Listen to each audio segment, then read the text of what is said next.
Hello and welcome to the June 2023 edition of the Move to France Q&A. I'm Allison Grant Lounes. I am the owner of the relocation agency, Your Franceformation. We help clients who are moving to France independently, who love France, and who are moving here to create their dream life with the right visa. So we typically work with people who are retired, who are moving for family reasons, or who are setting up a business or self-employment activity in France with the intention of staying long-term. I am the author of Foolproof French Visas, which is a 462-page guide this year. It's in its 4th edition, and it tells you everything that you wanted to know and probably many things that you do not want to know about visas to move to France, how to select the right one, how to apply successfully, and the types of documents that you're going to need to provide as a part of that process. I'm also the admin of the Americans in France Facebook group that has over 17,000 members, and answer quite a few questions about moving to France in there as well. So when we get started today, a lot of you have submitted questions in advance. There are over 20 people who have, so I'm hoping I'll have time to get through them all in an hour or just over an hour. So I'm going to take care of the questions that have been submitted in advance first. I'm also, during this Q&A, going to talk about some opportunities to work with us. So we do provide relocation services in terms of visa and French admin assistance for people who are moving, and we offer packages to do that. I do 1-hour paid consultations if you don't want to engage our services or aren't ready yet because you're too far out from your potential move to really consider whether or not working with us is a good fit. And I offer 1-hour paid consultations to talk through all of your questions, to answer some logistical things, and to hash out a timeline and make sure you're going to pick the right visa and things like that. So if you're too far out from your move and it's not time to talk to us about working together yet, then we can absolutely have a conversation and make sure all of your questions about moving to France get answered. So these sessions, it's usually 1, maybe 2 questions per person. A lot of the same topics come up from session to session. So you probably will hear questions from people who are in a similar situation to you. But if you do want that personalized feedback, you're welcome to reach out to schedule a paid call. The next and final Q&A of this spring or summer is going to be Monday, July 10th. It'll be at the same time, 1 p.m. Eastern Standard Time, 7 p.m. France time. I will be doing it from the States, from New Hampshire, but I will host it as normal. And then I'm going to take August off, and we'll start back again on the first Monday of the month in the fall. And you'll be getting emails for those as well when they get scheduled. So I'm going to go and jump right into the questions. You can put some questions in the Q&A box, but there have been a lot of questions submitted in advance, so I'm not sure how much I'll get to those questions. All right, and I'm also turning the chat on, so theoretically, you should be able to post stuff in the chat as well. Although it's a bit tricky for me to monitor the chat and to read the questions while I'm answering them. So bear with me if your question doesn't get answered from the chat right away. Okay, this is Claudine. How much can you earn with a gîte as a couple, both on long stay visitor visa? Income requirement for a couple wanting to stay on a long stay visitor visa who are retired, is it double the French SMIC? So French SMIC is it just went up. It's about 1,787 euros per month for one person, or whatever the net amount is. I think it's 1,365 is the net amount of SMIC as of May 2023. So that's the amount for one person. If you're 2 people and you're a couple and you're living together and sharing expenses, it's not twice as much that you have to show.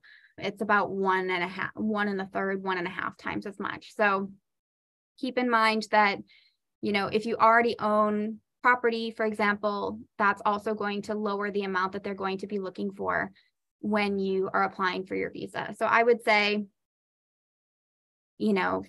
maybe 1,800 to 2,000 euros per month for a couple is more than enough, especially if you own your home. For a gîte, for seasonal rentals, The magic number that you're looking at is 23,000 euros for the property. So if it's under 23,000 euros, it's considered location meublée non professionnelle, and you're going to have a much easier time registering it, even if you're on a visitor visa.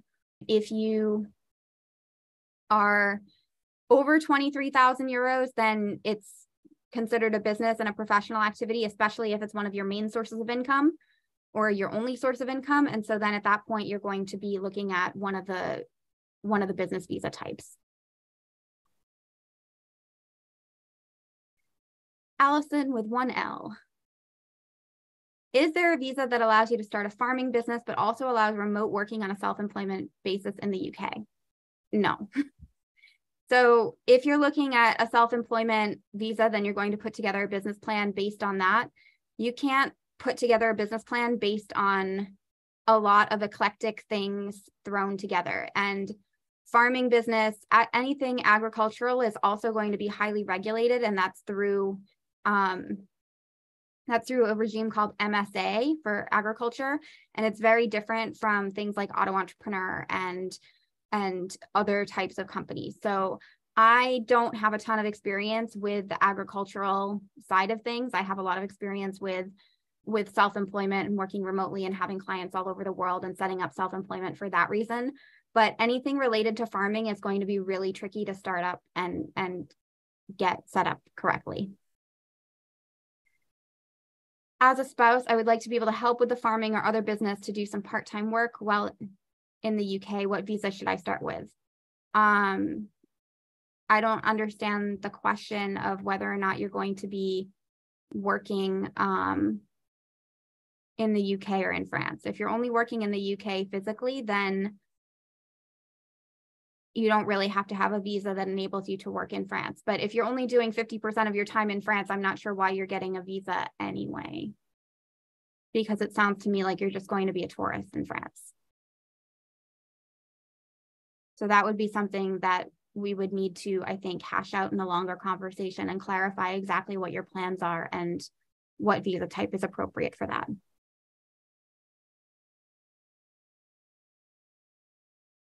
Mark, what work visa would be best for me if I move to France and continue to work for my US-based company? So I guess it depends on what you mean by continue to work for your US-based company. If you want to continue to be employed by your US company on the same contract that you currently have, they can sponsor you to France on an intercompany transfer visa. That allows you to be in France for up to 3 years. It's not renewable. You can get the same visa again, but you have to return to your home country after 3 years, wait 6 months in order to reapply. They keep you on a US contract, US payroll, and they have to follow some rules in France related to, like your vacation time and sick time and things like that. And you have to be covered by a private healthcare policy. There are other visa types like salarié en mission, where they can send you, again, it's for 3 years, it's renewable, it's a talent passport type, but it doesn't give you a path to residency or naturalization. There are also regular salarié, passeport talent salarié if you have a French degree, or salarié hautement qualifié, which is a talent passport visa type for individuals earning over 54,000 euros per year. And that one is renewable. It means you're on a French work contract with French salary and French social charges and all that jazz. All of these visa types and their distinctions, because there's a lot of nuances between these visa types that I'm going over very quickly. They're all covered in foolproof French visas, along with like which type of work authorization you need for seconding an employee to France versus, on a US contract versus a French contract versus whatever. Now, if your employer is not willing to do that, then you have a couple of different options for setting up as self-employed. And what that means is that essentially you would turn your job into like a business, and your US employer would be one of your clients on a contractor basis.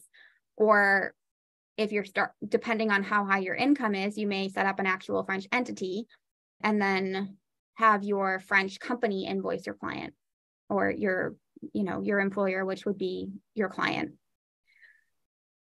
Doable, complicated, especially if you don't intend to ever be working for anybody else. If my intent is to move to France on a work visa and then decide to retire after 1 year, how difficult is it then to obtain a non-work or visitor visa? That sounds like a lot of complicated paperwork for nothing. I would say either wait a year before you move to France, because why would you bother going through all the rigmarole of getting sponsored and going through all of those work authorizations and getting your carte de séjour only to then retire and be on a visitor visa? Or, you know, plan to work for a couple of years, long enough to get a 10-year residency card or apply for naturalization and then retire. I don't think it makes sense to do only 1 year of working in France unless you have a temporary contract here. Céline, I'm French and will marry my American boyfriend in October, who will be here as a tourist. Is there a way for him to ask for a spouse visa in France after the wedding, or will he have to go back to the States and ask for a spouse visa there? I would highly, highly, highly, highly, highly recommend he goes back to the States and applies for the visa as a spouse of a French citizen. He will have a French marriage certificate. He will have a livret de famille. You don't have to do anything like transcription, waiting for, you know, the service état civil in Nantes. You don't have to jump through any complicated hoops. He just goes back with the marriage certificate, with the livret de famille, and the consulate should process the visa relatively quickly. He can have it in like a week, maybe 2 after his application. It's free for a spouse of a French citizen. And then he comes back and he's legal and he can work and he can register for healthcare and all of those things. If he stays, first of all, prefectures get really cranky about this, even though technically if somebody arrives in France, gets married, they can technically stay. You have to show 6 months of proof of living together. He needs to get his name on all of the bills, you know, electricity, the lease, the quittance de loyer, the rental insurance, the EDF, the GDF, the water bill, if you own property, like the tax bills, all of that stuff. You need multiple proofs of living together, bank account together for 6 months, and then maybe he will be able to successfully apply. But during that time, like, he can't work, he can't register for health insurance, and he'll be waiting until the prefecture, you know, deems it necessary to give him an appointment and actually issue him a récépissé that would theoretically enable him to work or to do something. So it can be very long if you try to do it that way. I would highly recommend going back to the States. Erica, if you have a chronic illness that requires continuous medical treatment and that treatment is available in France, is it impossible to be eligible for the healthcare in the country? I don't know what you mean. Like, I think this is a very American question. If you have if you are in France and you are residing regularly in France, you can be on the healthcare system after 90 days. The one exception to that, if you are on an intercompany transfer visa for a maximum of 3 years, one of the conditions of that is you maintain a private healthcare plan and that you are on a local contract in the US, or in the US, in your home country. If your country has a social security totalization agreement with France, like the US does, you would remain on your home country social security system. You would not be paying into the French system, and therefore you wouldn't be eligible to sign up for PUMA despite residing in France. But obviously, like, you would still get treated by French doctors, but it would have to be covered by your private insurance. If you reside regularly in France and you're on the French system, there's no such thing as a pre-existing condition, okay? Like, you're not going to be denied healthcare or have a waiting period or anything like that because you have an illness. Like, the point of having medical care and the point of having a universal healthcare program is that people who are sick get the appropriate treatment. Like, that's the idea. So why would they exclude you from getting treatment for your illness?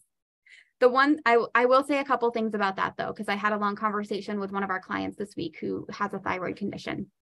And I said, one, you want to make sure that you get your exams and your medication adjusted like right before you leave. Bring at least the last 2 exam results or whatever blood checks you need, things like that. Get it done right before you leave while you're still under your current insurance. And then also you can bring that to doctors here. 2, even if you have to consult a doctor before you get onto the French healthcare system, you're looking at like 30 euros out of pocket for a doctor visit and maybe 100 euros in a lab test or medication or something like that. It's not expensive. It will be cheaper to pay out of pocket than to get some kind of comprehensive healthcare policy that's probably not going to fully cover a pre-existing condition anyway, for that gap between when you arrive in France and the 90 days when you would theoretically be able to send off your CPAM registration documents if you're here on a visitor visa or the spouse of a French citizen or something where you're not working, you're not getting into the French healthcare system immediately, and there's that waiting period. Make sure to stock up on some medication, bring your prescription so that you can try to get like as close to exactly the same thing as possible when you arrive. Even if you, like I said, even if you have to pay out of pocket, it's not going to be nearly as expensive as it would be in the US. Even if you don't get reimbursed, you're looking at maybe maybe a couple hundred euros. Final thought on that, consider whether coming without a work visa type is going to be a good idea. If you are registering as auto entrepreneur, for example, as soon as we begin the process to register you for auto entrepreneur, that triggers getting you set up in the French healthcare system. So if I sign you up for auto entrepreneur in June of 2023, like you're going to be covered late June, early July. Even if you don't have your card yet, even if you have to wait a few months to get the final paperwork and then to start getting reimbursed.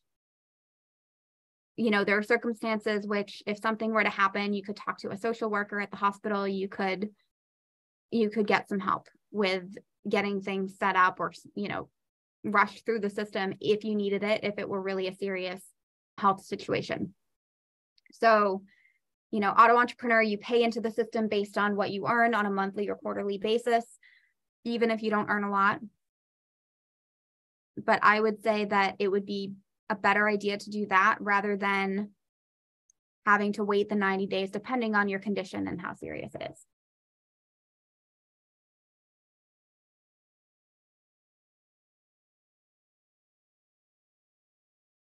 Diane, need to find work. Most schools don't sponsor visas. Was considering auto entrepreneur, but that would allow me to be hired. But would that allow me to be hired without having my own business? Confused by the options. Okay, so all of the options for visas are outlined in here. It's true that it's difficult to be sponsored by a school because in order to sponsor you, they either have to pay you a super high salary or they have to get work authorization from an organization called the DREETS. And one of the things they have to do is prove that they tried to hire somebody who already had the ability to work in France and were not able to find an appropriate candidate. So that was, it's called situation de l'emploi opposable, meaning that DREETS can oppose hiring a foreigner because they think the position can be filled with somebody who's already in France or who already, has work authorization in France or has an EU passport or something. So that's the thing that makes it really hard. Now, the salaried work visas are outlined here. A lot of schools just have as a criteria that they're not going to be able to pay a salary high enough, or they're not willing to try to prove that they tried to hire a French person, and so they're not able to sponsor visas. Now, whether or not they could pay you as a contractor would depend on the school. But if you were an independent teacher, you would have to show that you have multiple clients, that they were not, your only client, that there's no hierarchical relationship between you and the school as your employer. And so it would be really difficult for them to do that. Now, we had a client where she was auto entrepreneur and got hired as a substitute teacher for one of the international schools in Paris. And I said, look, you can do that, but you need to invoice them and have them pay you, and then you pay the social charges on your own. Like, you can't just be hired as a salaried employee. And what did they do? They gave her a pay slip. And I was like, you're not really supposed to be doing that. So it was a small amount and like nobody's going to care, but technically not allowed.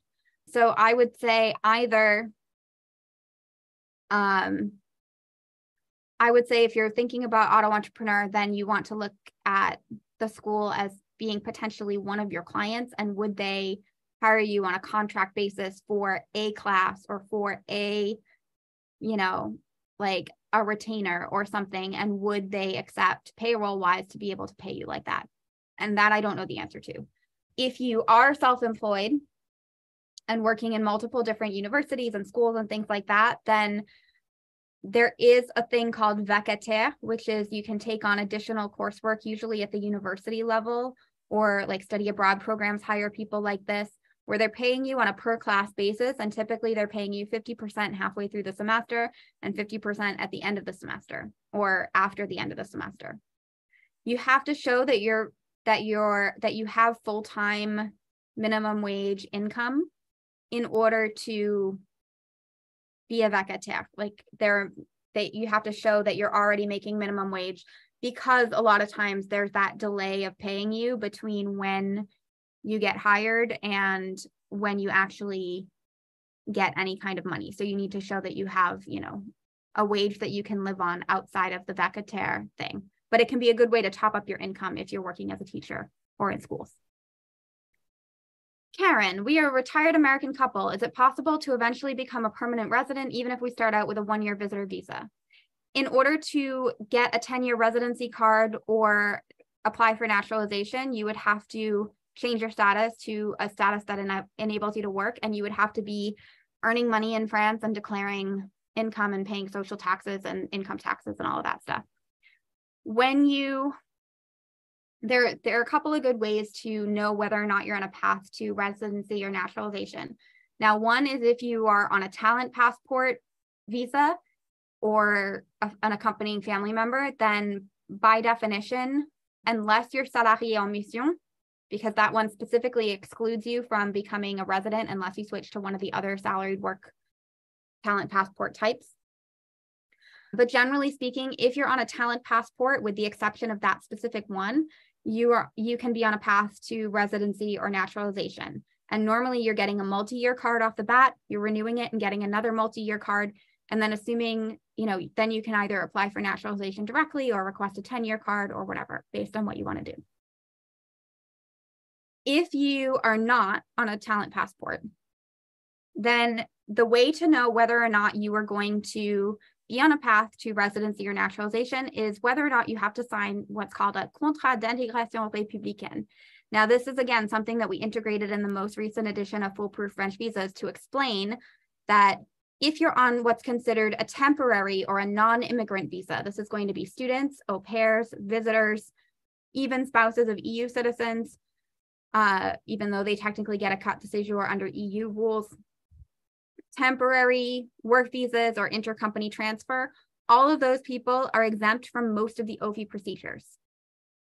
If you have a work visa that is not a talent passport, so this is spouses of French citizens, it's profession libérale, entrepreneur that is not talent passport entrepreneur, salarié, and I think that's it. Then you're going to sign this document called a contrat d'intégration républicaine.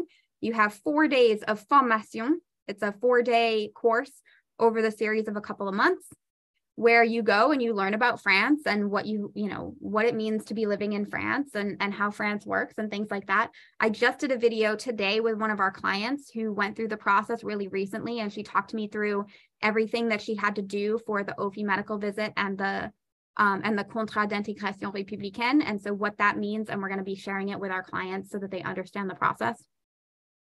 But if you don't do that, then you're not on a path to long-term residency. So as a visitor, you will be renewing your visa every year and getting that carte de séjour, but you're not really ever going to get a multi-year card. You're not going to gain the ability to work, and without paying any French taxes, you are unlikely to ever be naturalized. Are there any stay requirements with a visitor visa and with residency, or can we leave the country for prolonged periods of time? So typically you're expected to be in France for 9 months out of the 12 months of your carte de séjour or your visa. You know, it's not a hard and fast rule. Like if you have a good reason that you had to be out for 4 months instead of 3 or whatever, usually it's not going to be a big deal. But theoretically, that's the expectation. And you should know that if you have a visa or a carte de séjour for 1 year, you are expected to be a French tax resident. So you are expected to, you know, be spending at least more than 183 days for sure. I was talking yesterday, I had brunch with one of my clients who is leaving and going back to the States. And she was telling me about, you know, this person that she met who like was living in New York and somehow had a carte de séjour that she was coming and renewing every year. And I'm like, yeah, dude, that's really bad. That sounds like a disaster waiting to happen. And no, absolutely not. You know, she was like, I don't know how much time this person spent here, but if you have a carte de séjour, then you reside in France and you're a tax resident of France. Okay. Isamar. This is a question about APS, which is now, it used to be Autorisation Provisoire de Séjour. Now it's called RACE. It's Recherche d'Emploi, Création d'Entreprise. The question is, do you need a sponsor? How do you accept a work contract? Is there a special document you need to get the employer to fill out? Okay, so all of that is covered in foolproof French visas. Recherche d'Emploi, Création d'Entreprise is a type of student visa. So it is a 1-year extension of your student visa that allows you to continue to work part-time up to 964 hours per visa year while you are looking for a full-time position that is in your studies, in your course of study. So while you are on the Recherche d'Emploi, Création d'Entreprise, which you can get after having a master's or certain professional degrees, you don't need any type of particular work authorization unless you're Algerian. There's a special accord with Algeria that's now being reconsidered, apparently. But assuming that you're not from a country that has a special agreement with France, then you don't need a work authorization to work well on that visa. What you will need in order to then change your status from Recherche d'Emploi, Création d'Entreprise to salarié qualifié, or sorry, you know, passeport talent salarié qualifié or passeport talent carte bleue européenne. What you need to change to those 3 visa types depends on the visa type you're switching to and the type of contract that you have. So those details are in foolproof French visas depending on the criteria of the job that you've been hired for. Michelle. We are moving to France this August for long-term residency with proof of independent income. So I gather you say long-term resident, but that's not a thing. So I assume long-term visitor is what you're going for. 2 of our 7 family members have passports that will expire in early 2025, but we need to apply for long-term residency visas now. Visitor visas, I assuming. And do not have time to renew the passports before leaving the US. Okay, so if your passports are valid till 2025 and you're applying in July of 2023, you're okay because you have more than a year left on the visa. The consulate can affix a 1-year visa into your passport without a problem. If you were going to tell me that your passport's expired in April of 2024, that would be less than a year and the consulate would not be able to issue a full 1-year visa. So what I would advise is applying for the visa, and when you approach the end of the year, so you're going to have to renew your visa in July 2024-ish. So I would say even in the spring is when you want to renew your US passport. I'm assuming US passport. I don't know, but The US consulate is very quick about renewing visas. It's renewing passports. It's much faster than doing it in the US.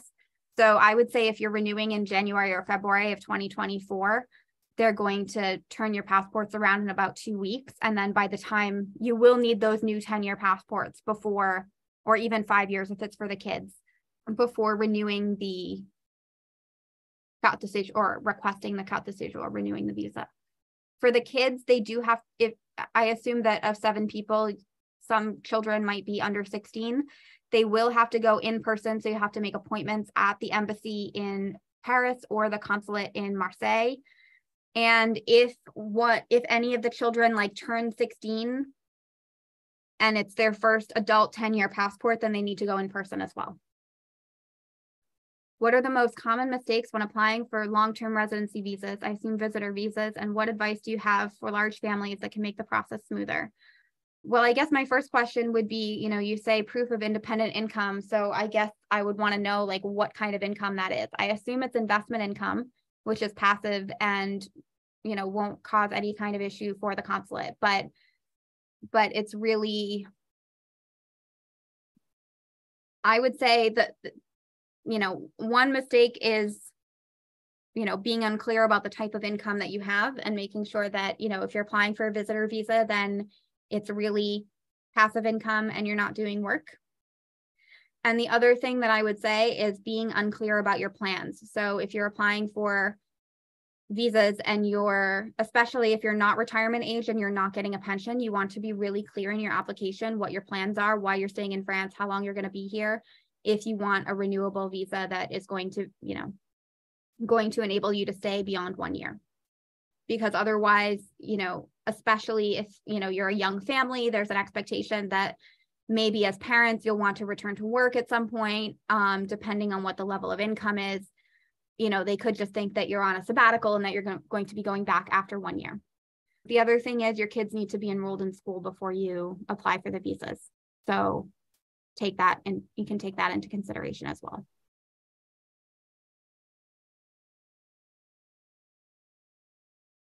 Joni. I purchased foolproof French visas and I'm at the beginning stages of the business brainstorming options. Questions about the rules for profession réglementée. Okay, so these are regulated professions where there are specific guidelines for saying that you operate in a particular field. So this could be anything from like a lawyer to an architect to even the example that we're going to have here, which is a tour guide, which is highly restricted. Is the use of a word restricted? So tour guides need to be certified to guide in museums. Does that mean one can't legally offer guided sea walks, guided hiking, yoga, paddleboard tours without a guide conférencier license? So that shouldn't be a problem. If you're not doing tours on, like historic monuments and sites, then it shouldn't be a problem to do those kinds of tours. But I mean, you could also just like say, you're doing group paddleboarding or, organizing group hiking or things like that without using the word guide. But I don't think anybody's going to be confused about that at the consulate, although they send back some weird questions sometimes. Kurt. We're trying to decide between living in France or Portugal. We spent quite a bit of time on the French Riviera. We like France, food, lifestyle, and it being very central for travel. We're concerned about having to reapply to stay every year. How much of a problem is it? Advantage of Portugal is you apply year one, extend for 2 years, then 3, and then 5 can apply for long-term 10 years. Okay, so the renewal process is now done for visitor visas. It's done entirely online. So it's not really a big challenge. You have to go in person to pick up your card. But other than that, it's not a problem. How difficult is it to obtain a healthcare card and get appointments to see a family physician or specialist? Concerns about pre-existing conditions. So pre-existing condition does not exist in France. There's no such thing as a pre-existing condition. There are conditions, and there is healthcare to treat conditions because that is the point of healthcare.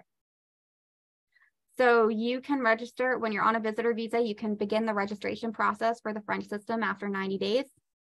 But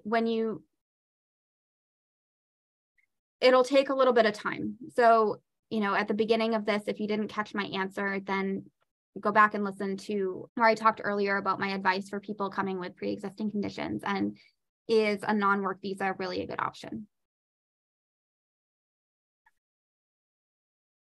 Nancy, how does one find a long-term apartment to live in? Which guarantors and forms are needed to have a fair chance? Okay, so we advise that our clients use some of our partners that do housing searches, because there are a couple of problems that you'll run into as foreigners in France trying to secure a rental property for the first time.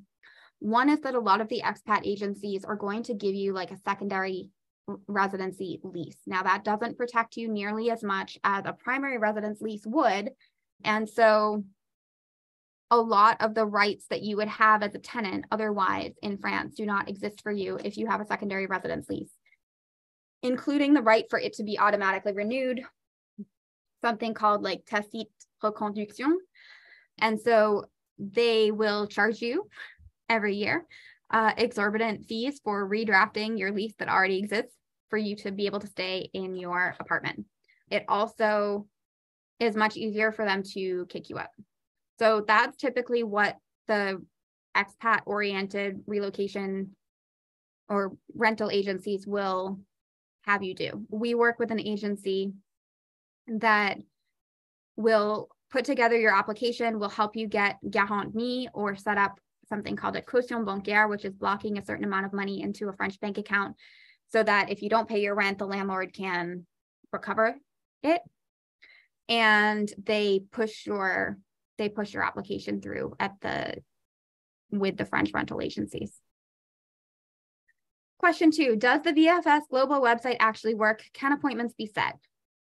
No, it does not work. It is terrible. It glitches. I would say you want to clear your cookies in your browser. You want to use an incognito browser window.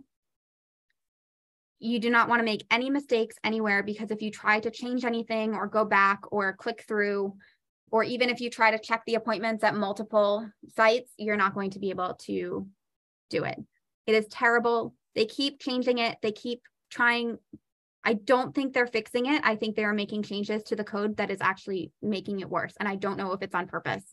They once again did not understand the visa my client was trying to apply for in Houston the other day.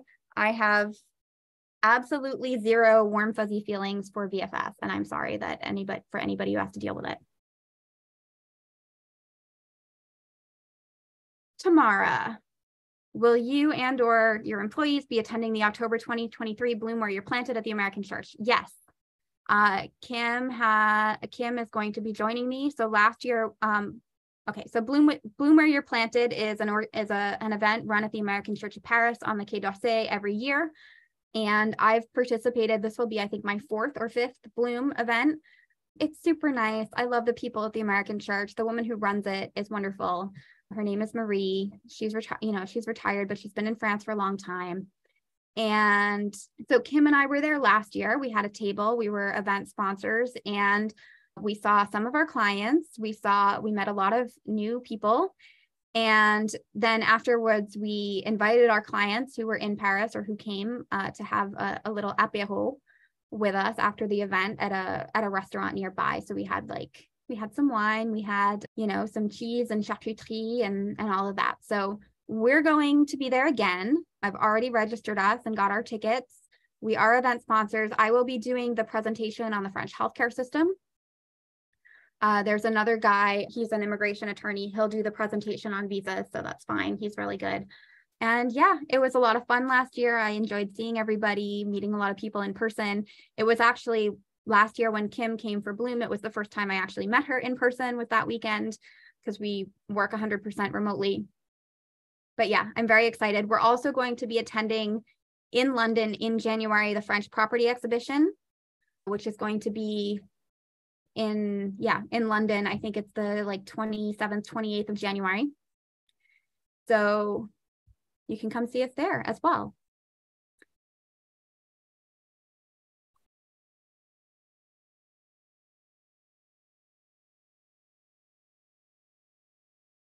Eric, I'm a dual American and French citizen, married to an American wife last year, will be applying for her spousal visa for France. They're now requesting a French marriage certificate. This has always been the case. We were married in Boston. Do we need a French version of our American certificate in order to get our visa? Okay. So yes, you will need to register your marriage from Boston at the consulate. And this is done, you as the French citizen have to do it. It's called a transcription of your marriage act, basically. And they will tell you the documents you need, but typically as the French person, you'll need to provide a copy of your French ID. You'll need to provide both of your birth certificates, a copy of your marriage certificate. What else? A justificatif de domicile, proof of address. Send it off to the French consulate in Boston. They should have a page on their website, French Citizen Services, that will tell you what you need to do. We've done this for our clients. They will, make sure everything is in order, request any other documents that they might need.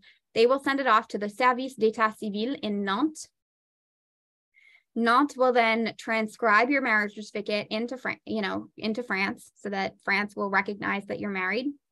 And they will issue a French marriage certificate and a livret de famille, and you will need both of those to apply for the French visa. It normally takes about 6 to 8 weeks for them to do that. So check on their website. We've done this for people before, done that, and then helped with the visa application process as well. So if you do want support with that, reach out.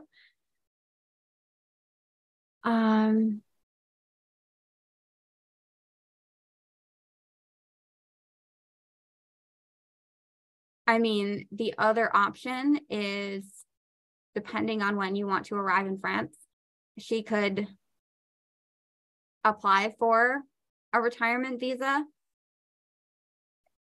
not make any reference to the fact that she's married to a French citizen, but they might get cranky about that next year if she tries to change her status, because technically she should not be applying for that. And there are different requirements when you arrive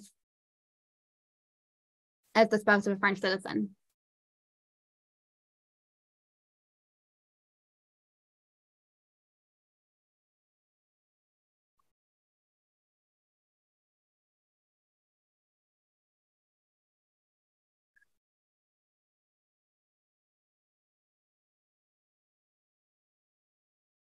Mary Jo, what would be the typical time? There is no typical time for anything.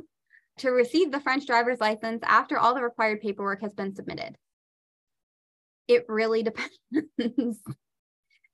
ANTS seems to wake up. So ANTS is the government agency that manages the driver's license exchange, and it's all done online. They seem to wake up and process everything in fits and starts. So we've noticed this because we submit driver's license exchange requests for our clients. We don't do them all on the same day. We do them, we'll do like spouses together, for example, but usually they're kind of spread out. And what's really funny is that when we get emails back saying, this is the next step, please send us a new copy of your driving record. We need this document updated. We need this. All of those requests come in on the same day. So I don't know how that works, but it really varies. I mean, we've actually started keeping statistics on this. So let me take a look and see what the most recent things were.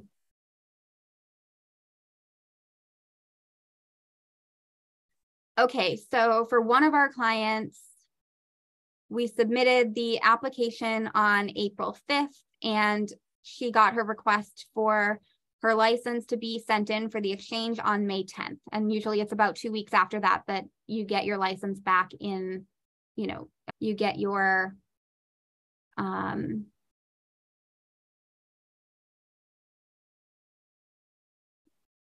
French license sent in the post. We have another client that we submitted on March 7th. They requested additional documents on May 9th. So that one hasn't been finalized yet.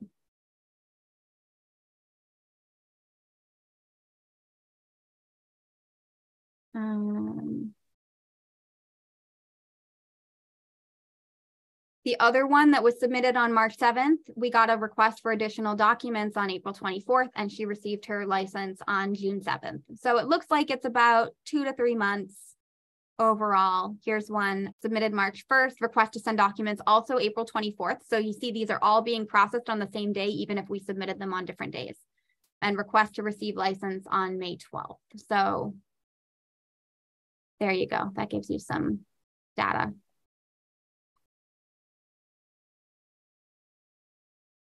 Note that you can still drive, like if you can continue to drive on your US license with a translation, and you shouldn't have any issues. When they request that you send in your US license, they will give you an attestation that is valid for 4 months that continues to enable you to drive while you're waiting for them to send your French license back. So there shouldn't be any gap in when you're in you being able to drive.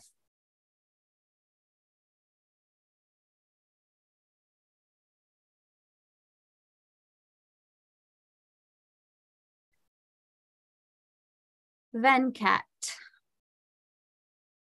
I've been admitted to a full-time MBA program and will be moving to France in September from the UK. Technically a master's level program. The duration is less than 2 years, 10 months without an internship, 10 plus 6 months if I do a 6-month internship.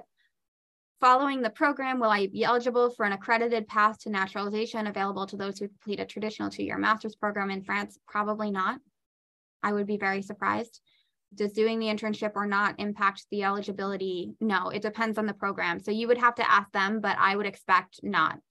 I also want you to know that even though theoretically when you do a master's in France, so first of all, a master's in France is a very specific kind of degree, and it has to be issued by a public university. So a private school in France cannot issue a degree called a master's because master's is only in the context of licence is 3 years, master is master 1, master 2, it's 2 years, and then the doctorat, which can be 3 to 4 years. But typically private schools are not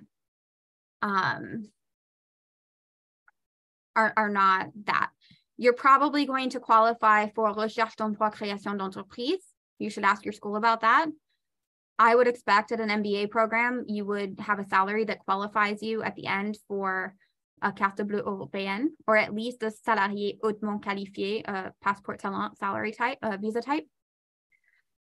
But yeah, I wouldn't expect that you would get the advantage of reducing the time to naturalization or to requesting naturalization to 2 years. The other thing to know is that even if you have this concession, like you do a 2-year master's program, you earn your degree, you switch to recherche d'emploi création d'entreprise, and then you switch to some type of salaried work visa. One thing is that the 2 years that you're a student, like, technically count. In reality, nothing that you do until you get, your CDI or you start your long-term job or whatever, none of that is going to count as real insertion professionnelle. And that's really one of the main things that they're measuring when they review your citizenship application is, do you have insertion professionnelle where you are working in your field, you are earning a regular salary, and typically they're looking for more than 1 year in your CDI without, after you have validated your trial period. So the 2 years to eligibility is kind of a lie to begin with. It's a theory more than a practice. Nancy, I'm trying to find an Airbnb for the first 3 weeks for the application, but with little success. Is there another option? I mean, there's VRBO, there's any of the, you can stay in a hotel, you can be hosted by a friend, whatever. I don't know when you plan on applying, but obviously it's a bit late in the season for anything in the summer. If I know I am going to need to get some medical appointments sorted when I arrive, is there a company concierge service that helps with this?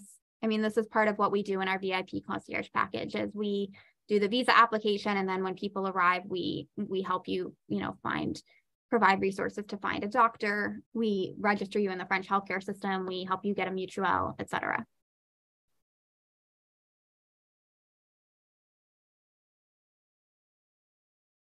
Okay, Diane. I'm such a newbie, but I'm looking to possibly retire in France in 2024. If I want to earn extra income with an online store, what type of visa do I need? Well, you need a business visa. So that's typically going to be profession libérale, or, I mean, if you're looking at like 1,500 to, well, let's say 2,000 euros a month, that's a profession libérale visa. Jane, for people applying for French citizenship, should we just translate our documents to French before submitting them online, or should we translate them and then have them certified at our embassy of our home country in France? In which order? You should be using certified translators for translating your documents. I don't know if you mean like apostille or whatever. For some documents, they might want an apostille, which is issued by either the State Department, or it can be issued in your embassy in some circumstances. In the US, if you have like a birth certificate that's issued by your state, then it needs to be apostilled by like the Secretary of State or Secretary of the Commonwealth. The US Embassy or is only going, or the US Department of State is only going to issue apostilles on federal documents like an FBI background check, for example.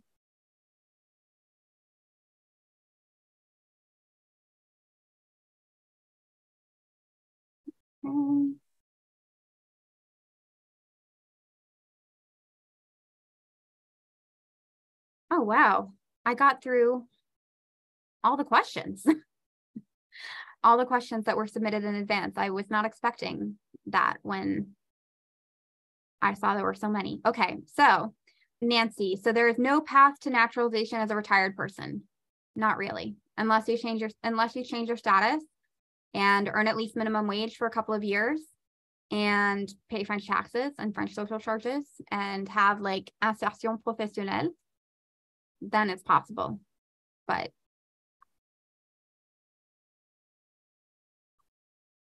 other than that, yeah, if you do not sign a contrat d'intégration républicaine, then you're not really on a path to naturalization, unfortunately. All right. Does anybody else have anything else for me?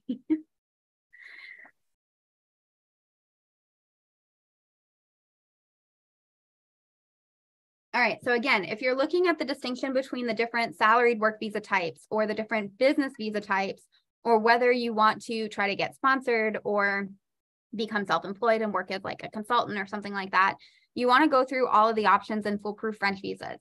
Because as much as I can answer your questions like on here about the distinctions, there's a lot of nuance. And for work visas, it's like there's 5 different options. So you know, I don't want to seem like I'm overly pushing my book, but it does tell you everything that you want to know. And it's available on Amazon, on all the Amazons. In terms of getting support with your move to France, we do offer relocation packages where we're taking care of your visa, registering your business, registering your healthcare, exchanging your driver's license, things like that. So do feel free to reach out. Typically, if you are retiring or if you're retiring or moving with, you know, with family or, you know, on some kind of visitor visa, then, you know, 3-4 months out is fine. If you're looking at starting a business, we do want to get started a bit earlier than that. I would say then you're looking at, you know, 4 to 6 months so that we have time to decide the right business structure, create the business plan, all of that.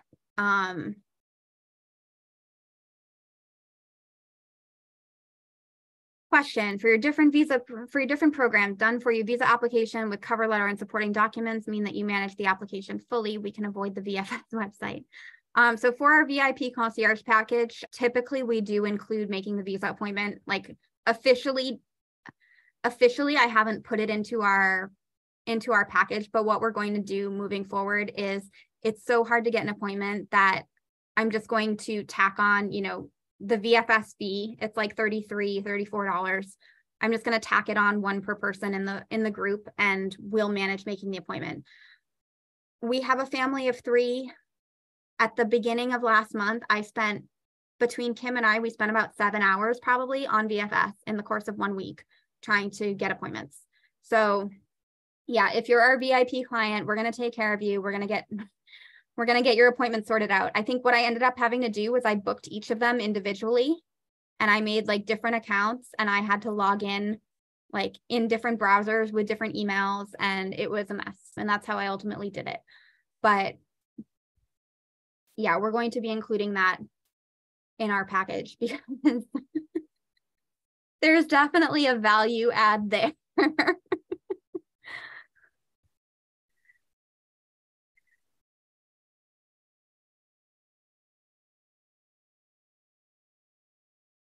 Does the visa process now require an in-person interview? The visa process has always required an in-person appointment, and that's not going to change. So you submit your long stay visa form is submitted online. It's also submitted, like you print it out and you bring it with you, and you need to have one appointment for everybody in your party. You need to have one visa form for everybody in your party.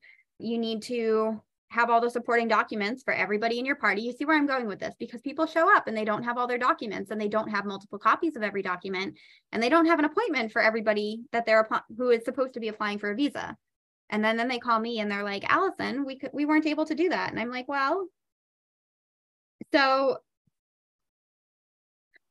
yes. And then anybody who is over 12 on the day of the appointment has to be physically present at the appointment, and you have to do like your fingerprints, and they'll do photos on site. It's an extra service. Like you can go with your photos, but I just tell people to do it when you're there. And they do your fingerprints. I don't know, scan your retina. I don't even know. So yeah, in person is required for everybody over 12. Parents can bring children's visa applications. If they're under 12, they don't have to go.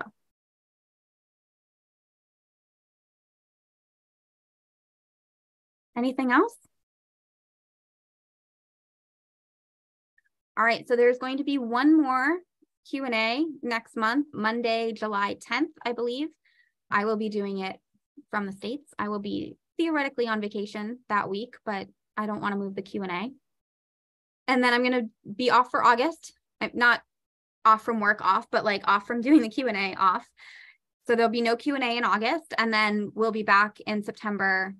I want to say it's like September 5th will be the first Q&A. So if you're on the list and you got the email about this one, you'll continue to get the email notifications. Is a YouTube channel considered employment? If you're earning money, it's a business. If you're earning money as a YouTuber, it's a business. Like advertising fees and things like that. And then you're an influencer, and there are new French laws about influencing. I'm a boring influencer. I'm an influencer like pay your taxes, register your business, don't commit tax evasion, don't apply for the wrong visa.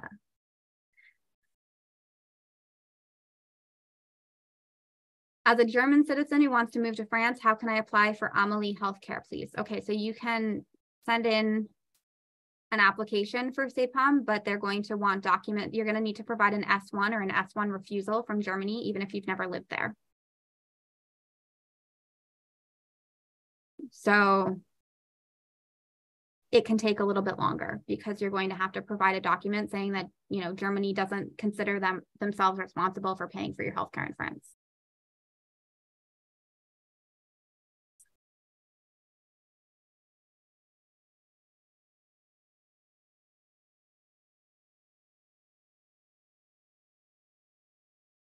All right. So with that, I will see you in July. And in the meantime, if you are looking to relocate within the next couple of months and would like to discuss the options for having us support you during that process, please do reach out. I'm going to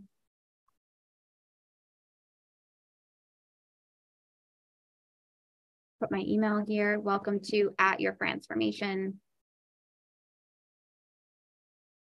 You can also reply to one of the Q&A emails that went out notifying you, and just tell me a little bit about what you're looking for support with, and we can either set up a time to talk, or I can just send you a proposal directly based on the type of visa that you're applying for and the number of people in your family is pretty much how it works. And the packages are on our website at yourfranceformation.com. So it was lovely to see you all. I will see you again in July. Submit your questions in the same place. If you're already on the email list, you're already registered, so you just have to put it on your calendar and show up at the correct time. And I look forward to seeing you then. And have a good rest of your day. Take care. Bye.